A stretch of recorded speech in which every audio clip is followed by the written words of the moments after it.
All right, guys, what's going on? Welcome back to Everything College Football Podcast. Today, me and Nick are doing our preview and prediction for the CFP semifinal Orange Bowl going down in Miami from Hard Rock Stadium on Thursday, 7:30 p.m. Eastern Time on ESPN. 45.5 is the total. Irish are 2-point favorites. We're going to get things started with this Notre Dame team, Nick. I picked them to beat Georgia. You did as well. A lot of people, of course, consider that to be a pretty 50-50 game, but a lot of SEC homers are letting us hear it, saying Notre Dame could not compete with Georgia in the trenches, and they proved that they certainly could. In terms of running the football, it was one of their weaker games on the year. 154 yards rushing, mainly because of Riley Leonard's legs. But we both said that his legs were going to be heavily involved in that contest against the Bulldogs. 14 carries for 80 yards. A season-high 14 carries, that is. He was monumental in keeping them ahead of the sticks and making big plays to convert first downs. The rushing duo of Jeremiah Love and Jadarian Price was largely held in check. Price had some nice runs. Love really didn't get anything going at all. Left that game injured, only 6 carries for 19 yards. So you want to monitor his status. One thing I didn't like from this rushing attack, Nick, is they just kept trying to attack the middle of the field between the tackles. They rarely tried to bounce outside of the tackles and get to the perimeter. And I think that's something they're going to notice in film study, and Mike Denbrock is going to look to change that up against Penn State, who has been very solid this year on defense against the run. What did you make of the Irish's ability to stay ahead of the sticks against Georgia? Again, it wasn't an offensive onslaught by any means, but we all knew what the game script would be. They followed it to a T. And early on, it looked like they weren't going to be able to stay on the field very much at all. But as the contest drew on, they were able to really run down time of possession, including on that final drive. They were able to run down the time of possession, hold the ball, 31 minutes of the ball in this game, nearly 32 minutes of football in this game for this offense. 244 total yards on offense. They were able to run the ball effectively with Riley Leonard, 14 carries for 80 yards, which I thought was a really impressive number from him. Like you said there, this is an offensive attack. They wanted to grind you down. They wanted to hold the time of possession. They were smart. They played a conservative approach, and I think it's certainly played out in their favor. Leonard's having a really good season. He's really rounding into form as a passer and a rusher, having a really strong tail end of the season, putting up really good stats, over 800 yards rushing and 15 scores, in addition to the 2,300 yards passing and 18 touchdowns, 66% comp rate, and 6 picks. So I've been happy with Leonard's been able to do this as a high-volume rushing attack that's really one of the best in the nation. 217 yards per game on the ground and 3 rushing touchdowns per game on the ground. So they're running at a high click here, attacking a Penn State rushing defense that is a really good unit, but has had its struggles at points during this season. I like this matchup for Notre Dame here. I think this is a fair matchup. They're going to be able to control the tempo, in my opinion, be able to run and attack this Penn State defense, which could really bode well for them. 42 touchdowns as a team, rushing over 3,000 yards, 217.5 per game. It looks like Love will be getting to go. Probably won't be 100% though. This passing attack, we said that they'd be, finding better consistency over the back half of the year against Georgia. Wondered what the approach would be. They didn't take any risks, didn't take many deep shots at all. Tried to move the pocket at times for Leonard. Really just, quick, short throws, getting the ball out of his hand quickly to, again, stay ahead of the sticks. 90 yards passing, 15 of 24 passing for Leonard, and a touchdown. Had a nice RPO right before half off that forced fumble. And even though the numbers aren't pretty, Nick, that doesn't matter. The matchups that they had, there was a certain game script to stick to, and they ran it beautifully. This is a group that has very good pass catchers, though. Bo Collins leading the way with 458 yards. You have Jaden Greathouse. Jordan Fajon's going to be your explosive playmaker. Mitchell Evans was phenomenal for them in that game. Only 3 catches and 22 yards with some very important conversions throughout that contest. Jaden Harrison had the long kick return touchdown. That was massive coming out of the half. And then Chris Mitchell and Jaden Thomas. This is a very deep receiving group, Nick, for Notre Dame. Didn't see them heavily involved against Georgia. I think against Penn State here, they'll have more opportunities to challenge them. But again, Denbrock, he followed the script of perfection, and these guys wanted to protect the ball, and they did. Exactly. This is a conservative approach. They're going to follow the script. I really don't expect them to change much against Penn State here. I think the matchup is favorable against Penn State as it was favorable against Georgia here. Right? Play conservative. Don't put the ball in harm's way. Be smart. Get in front of the sticks on first down, running the ball. Get the 2nd and 5, 2nd and 4 situations where you can really capitalize and open up the playbook. I think this is a wide receiving room that's underrated. Has some talented players. Bo Collins, 450 yards on the season, 3 scores for him. Mitchell Evans, the tight end, 3 scores as well, 311 for him. Harrison's been really good as a special teamer, obviously taking that touchdown to the house on the opening kickoff the second half. That was a big moment in this game. The coaching has been phenomenal on this team as well, on special teams and on the offensive side of the ball. They've been really disciplined, avoiding penalties, playing smart, conservative football. I think that's a really good strategy here. You don't need to throw the ball a ton. In my opinion, you can run the ball a lot here, balance the offense. There's no need to air it out a ton, and I think Denbrock knows the game plan and knows the script. They're going to continue to coach and run this offense as they've done all year. I think the matchup, I keep saying it, but the matchup looks really good against Penn State for what this offense can do. Yeah, we moved to an offensive line. It's been a very consistent unit throughout the year. Left tackle Anthony Knapp, this guy was supposed to be a third stringer coming into the year, ends up getting the go. And he's had a lot of struggles.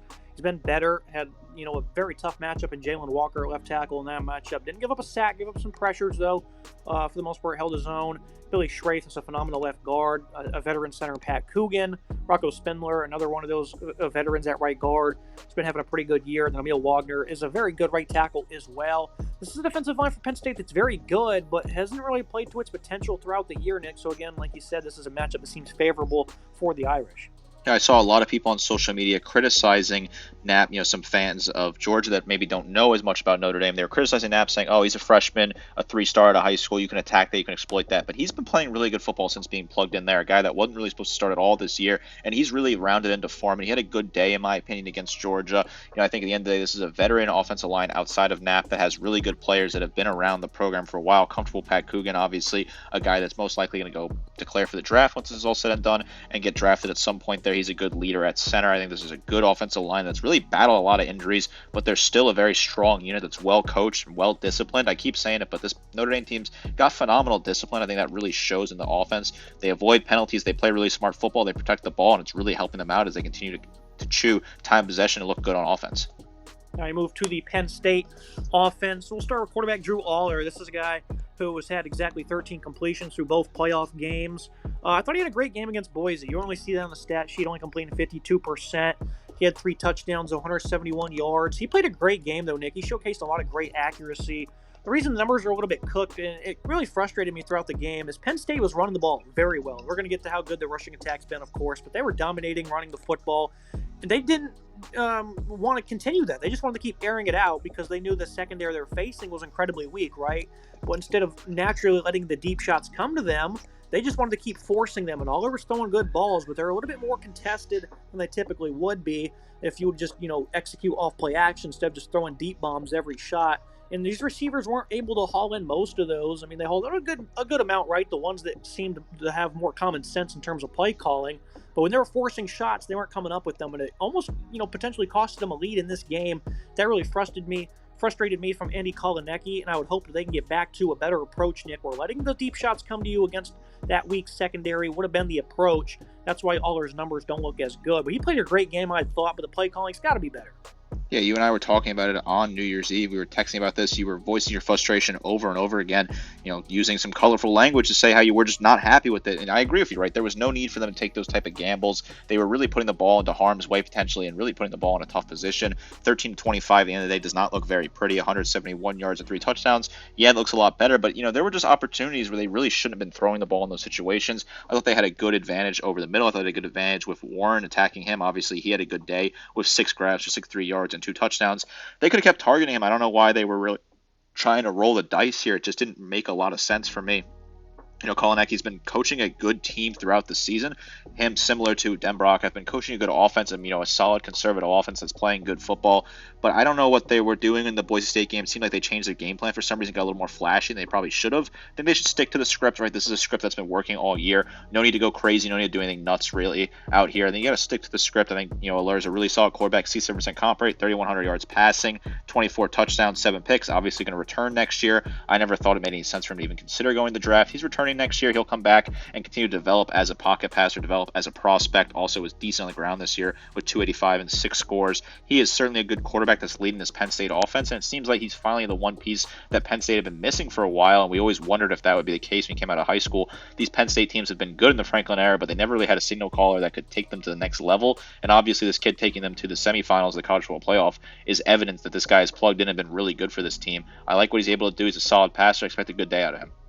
Yeah, Penn State just seemed a little too eager to take advantage of the very favorable matchup they had against that BSU secondary. And they might have a similar one here.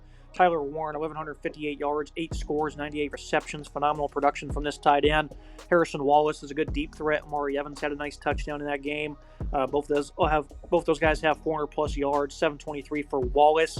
It'll be a competitive matchup against the Notre Dame secondary. I think they play a lot of man coverage. Those aren't just going to be completely dominated. They have enough skill here in their top 3. They can win some matchups. You look at the running backs, Katron Allen, Nicholas Singleton, both have over 1,000 yards this year, combined 17 touchdowns. Aller also has 6 rushing touchdowns. 202 yards per game for this rushing attack. Again, they were very stout against Boise. Ended up with almost 5.5 yards per carry, 216 yards total. They had almost 300 yards rushing against Oregon in the Big Ten title game, Nick, and then they looked very good against a good SMU defensive line as well. The last 3 or 4 games for this rushing attack have been very good, Nick, and this is a team I've typically criticized for being able to run the ball against lesser opponents, but against the big-time ones they've struggled. But as of late, that's not been the case, and I have a lot of faith in their abilities here against a undermanned defensive front for the Irish. Yeah, I think this is certainly a matchup that could potentially go Penn State's way. You got 2,000-yard rushers here in Allen and Singleton, 2 really solid backs. Each of them have over 5 yards per carry. Singleton 6.5, 9 touchdowns for Singleton, 8 for Allen. These guys are really good, right? They're consistent runners, plus you plug in Drew Allure, who could also run the ball as well. Not a bad matchup advantage. And then when you look at the pass catchers, right, Warren, obviously a freak of nature, finished 7th in the Heisman voting for a reason.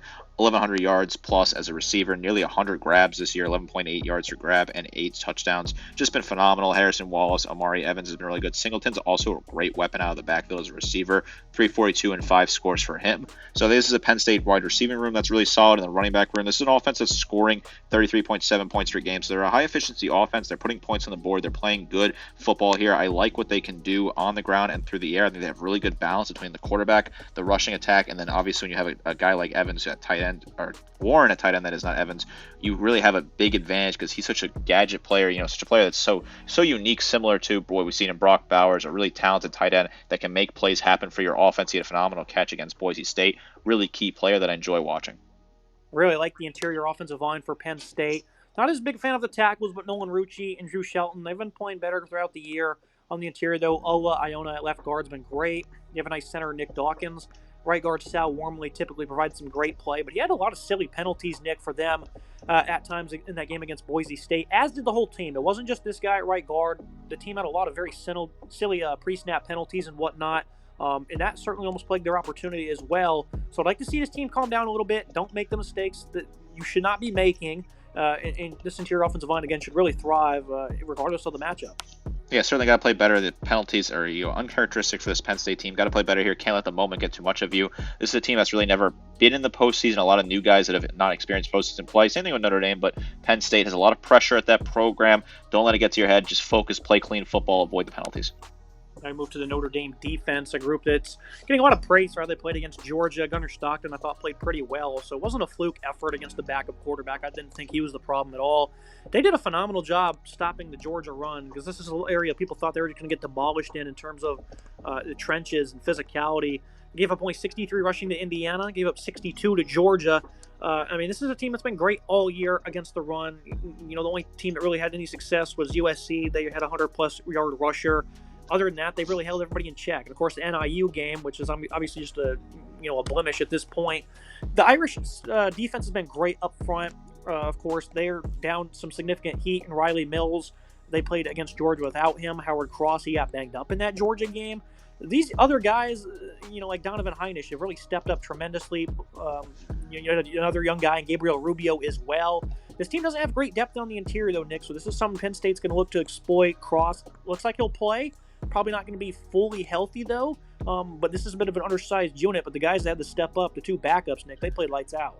They played lights out. They're really stepping up. Heinisch has been really good for this team. 34 total tackles, 5 tackles for loss, 4.5 sacks. While Cross has 24 total tackles, 6 tackles for loss, 4 sacks. Gabe Rubio and Bryce Young each have 18 total tackles, 3 tackles for loss, and a sack between the two of them. Riley Mills, if he plays, obviously questioning his health status, he's been really good for this team. 37 total tackles, 9 tackles for loss, 7.5 sacks. He's been a key player. They were fine without him. I think they can certainly continue to adjust without him. He's a key piece, though. This is a defensive line that's got some depth issues, but overall they're still a very strong unit that had a great day. You read off the stats there, below 65 yards rushing against Indiana and Georgia. Two programs like to run the ball a lot. That's a really solid stat, in my opinion. This defense has been really stout against the run, and it proves to be good against a team that can also run the ball in Penn State. Yeah, you have a player in Junior Italia Maka who was great against Georgia. This guy made some phenomenal plays. He had that strip sack right before half that really blew this game open. So, guys like that, Bryce Young, R.J. Oben had some nice plays. some unsung heroes here on this defensive line that doesn't have the greatest edge presence, but on the interior, they seem going to be just fine when it comes to bringing down the opposing passer. The middle of this defense had a phenomenal showing. I don't remember who it was, but one of the linebackers, Nick, I'll try and see who it was. They made a big mistake in coverage, left Cash Jones wide open for a touchdown in man coverage. That's not good. You can't have that because Penn State can certainly attack you in man coverage with guys like Warren and their running backs who are good pass catchers. Jack Kaiser, Drake Bowen, that is, Jaden Osbury. These three have been phenomenal players at the linebacking position, especially Jack Kaiser. I mean, this guy is the most efficient tackler, I think, in the country. Elite run defender, super senior here for the Irish, has stayed put. And he's been paying big dividends for this football team at linebacker. So even though, the defensive line's a little depleted, it just means these guys have to step up. And the more responsibilities they have, the better they seem to play.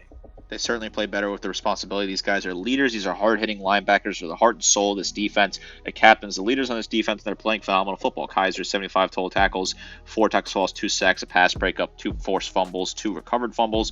Great numbers there. Bowen's been really solid as well. 6'2 total tackles, 4 tackles for loss, a sack, 2 pass breakups, while Ashbury has 53 total tackles, 7 tackles for loss for him and a pass breakup, while Jalen Sneed moves around a little bit, 44 total tackles, 6 tackles for loss, 2.5 sacks. Good numbers, good unit overall. Yeah, it looks like Drake Bowen was the one that allowed that touchdown in coverage, a young backer in his first year as a starter for them. So mistake, could have been costly. They ended up getting the job done at the end of the day. Certainly, I expect him to be improved in this game, though, and not make as many mistakes. If you look at the secondary, this is a great group. Again, they're a battle test. Against USC, I figured the loss of Benjamin Morrison will probably start to show in that game. I figured for the most part of the year, it wouldn't affect them too much, but as they entered the game against SC and then the playoffs, they would probably start to show some weaknesses. Christian Gray has been a battle-tested guy. He had a tough day against SC, gave up 92 yards against Georgia. This is a young player who's got a lot of responsibilities in this scheme, Nick, but I think he's, again, battle-tested. He had a big pass breakup as well. He won a couple of reps as well. Leonard Moore on the other side had a much better day in terms of coverage. Facing a lot of speed, though, in Arian Smith, and we underestimated him on that one reception down the sideline. For the most part, though, there's confidence in these corners, right? Again, I don't think that they're just going to get abused all day long. They're going to step up and make big plays like he did against SC, that being Christian Gray. Leonard Moore has been the more consistent corner. Jordan Clark in the slot. He's been a really good player in his time in college football. Phenomenal player for the Irish. And, of course, you have Xavier Watts, who's a little bit banged up against Georgia. He's one of the top safeties in the country, though. You're going to need him out there in terms of run defense. He's also a great tone setter and coverage. Should be good to go with no issues. Rod Hurd as well. Then Adon Schuler, Nick, he had an elite showing against Georgia. Had that forced fumble early on. Seemed to always be around the football, making big plays when they needed him. This secondary, Nick, they're so good. They have so many good guys everywhere. But do you think these young corners might get, blitzed a little bit when it comes to defending the PSU power? They certainly have to be careful, but I do think this is a great secondary that's disciplined, plays really good football. Watson, All-American, playing great football this year. 6'6 total tackles, 3 tackles for loss, 6 picks, including a pick 6, 9 pass breakups. He earned that All-American honors there. Schuler's been really solid as well for the 2 total tackles, 2 tackles for loss, 3 interceptions. One of those was a pick 6, and then 5 pass breakups for him. Leonard Moore has been great at corner. 42 total tackles, 2 tackles for loss, 2 picks, 10 pass breakups. Rod Hurd, Jordan Clark each have 33 total tackles and 4 pass breakups, while Christian Gray's been quietly impressing me all year. 30 total tackles for him, 3 tackles for loss, 2 picks, including a pick 6, and 9 pass breakups. Great numbers from the secondary. Well disciplined, well coached. I like what I see out of this unit. Yeah, it's a secondary that's only allowing 51% comp rate. Snagged 18 interceptions, 167 yards per game. And the only game they really had an issue in was the USC contest. Other than that, though, this is a very polished secondary I'm a big fan of, top to bottom. Great defense for the Irish. We moved to the Penn State defense. The run defense this year at times has had some issues, but I thought they were sharp versus Gianti for the most part. Didn't allow him to break off any long runs. I know he had one on like a 3rd and 25, and they were really backed up. That was about it, though. For the most part, it's hard to bring him to the floor. He's had some missed tackles and whatnot. That's just going to happen, right? 108 total yards against Boise on 40 attempts and the touchdown allowed. It was like a fullback dive or whatever. So the Penn State run defense looked very good against Boise. They did load the box up a little bit more, and I thought that they would, but it didn't seem like they were desperate at all. I thought the defensive line did a good job of controlling their blocks. They weren't really defeating too many of them. They weren't really getting off of them and just firing into the backfield. I thought they kind of struggled in that regard. So they weren't able to create as many negative plays as you would have liked, Nick. The stat sheet does say 9 tackles for loss, but the game theme just didn't seem like that was kind of their forte. The pass rush really struggled when Abdul Carter went down. Really didn't play many snaps in that contest. Should be good to go in this one. Franklin seems a little bit gloomy on that. Long story short, Nick, he has to play or they're probably going to lose. Dennis Sutton really hasn't stepped up and emerged as an X factor like we envisioned he would. Zane Durant has looked good. Vanover, he looked very sharp against Boise. He was the one that stepped up in his relief. Devon J. Thomas, Josiah Izzard, Smith Vilber. They have some nice defensive linemen, right? It's a pretty deep unit. Throughout the year, this D-line just has not really taken the level, taken shape kind of like I thought it would. And again, if Carter doesn't play, they're doomed. Yeah, if Carter doesn't play, they're in big trouble. He's a key player for this team, an All-American, 60 total tackles, 22 tackles for loss, 11 sacks, 3 pass breakups. He's got to play, right? He's got to be the big difference maker here. Without him on the field, they're certainly in trouble. Zane Durant, 39 total tackles, 10 tackles for loss, 3 sacks. Good numbers there. Dennis Danny Sutton, he's got to step up, 36 total tackles, 11 tackles for loss, 6.5 sacks.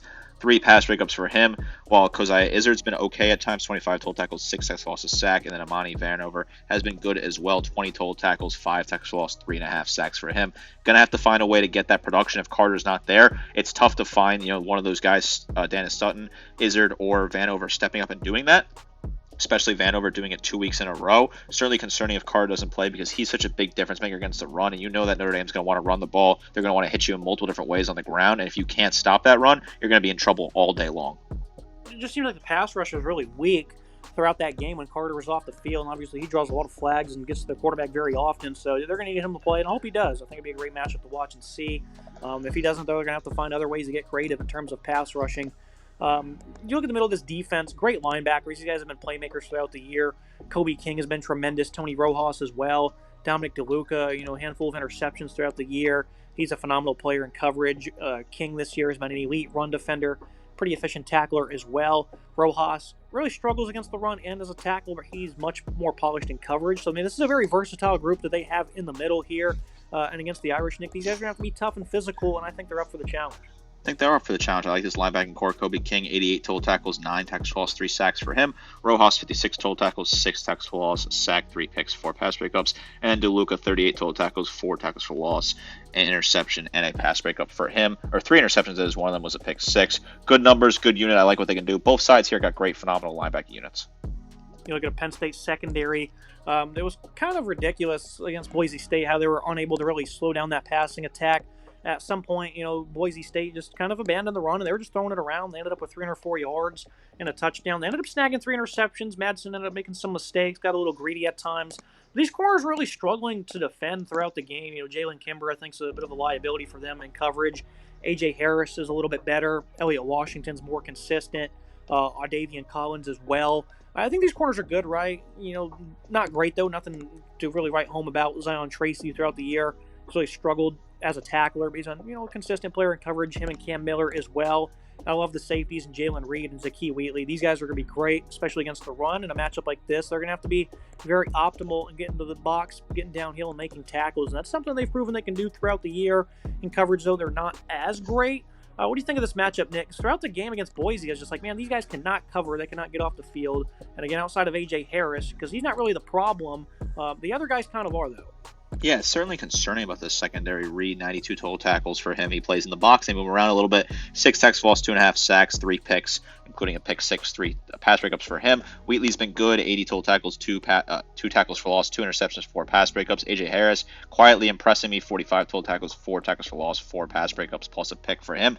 Kimber, 35 total tackles, a tackle for loss, and 3 pass breakups, while Tracy has 33 total tackles, and Cam Miller has 26, plus 4 tackles for loss and 4 picks. Elliott Washington gets involved as well, 23 total tackles, 6 pass breakups, and a pick. A good unit that's got some rotational depth, some solid pieces overall, but they got to be strong here because if you're sleeping, you're napping, this Notre Dame passing attack can certainly hit you and catch you off guard. They got that ability to do so. I think this is a good passing attack, so you got to be smart here, got to play confident and comfortable football. Kobe King also had a really rough day in coverage in that game. Top to bottom, though, this is a pretty good Penn State defense. I like what they can do against the run. The pass rush, though, it doesn't seem like they're going to be able to provide too much if Carter goes down. I don't know, Nick. This is a typical, Penn State defense. They're good. I like Tom Allen as a play caller, but they just don't really seem to match the level of the other teams here competing in the CFP. How much of a weakness really is this defense? Are we, undervaluing them? Are we disrespecting them a little bit too much? Are we kind of in the middle? I think we're kind of in the middle. I mean, you could say that we're certainly disrespecting them because, right, they held SMU to 10 points. They held Boise State to 14 points. But I just think they don't physically match up compared to the other 3 teams that are left on the ballot at this moment in time. When you look at it, I just think this Penn State team is just is in a bad matchup against this Notre Dame team that's very physical. They're really good in the trenches. They're really good on the run. I don't know if they're going to be able to have success stopping the run. I know I said that Boise State would have success running the ball last week against them. That was mostly not true. But I think this is a different test here. This is a very deep and diverse backfield for Notre Dame that could potentially present a challenge for Penn State. I apologize, mixed up my words there. But we've seen this Penn State defense struggle against Bowling Green early in the year against the run, and have some other issues against some weaker teams against the run. So I think it's certainly possible that Notre Dame has a really good day here, because I think this defense is just not quite up to the challenge that this provides in this opportunity. Yeah, you have some big pass plays, the Bowling Green in that game back in week 2 as well. Moving to the tail of the tape, the team comparisons. This is where things get interesting. I don't think I've ever did this once before, where I've ever had more than 2 categories be even, but I think that's quite frankly where we're at. Quarterback, I couldn't really tell you who would have the edge there. They're both great in their own ways. Running back as well. I mean, this is 2 teams that have 2 1-2 punches that are very good at producing. I think wide receivers a clear edge for Penn State due to Tyler Warren, even though Notre Dame's pretty deep. And I think the secondary is a clear advantage for the Irish. But everywhere else, Nick, the trenches, even. Linebacker, I'd say even. I'm really not leaning one way or another. First time ever that I've come to this conclusion where there really is none.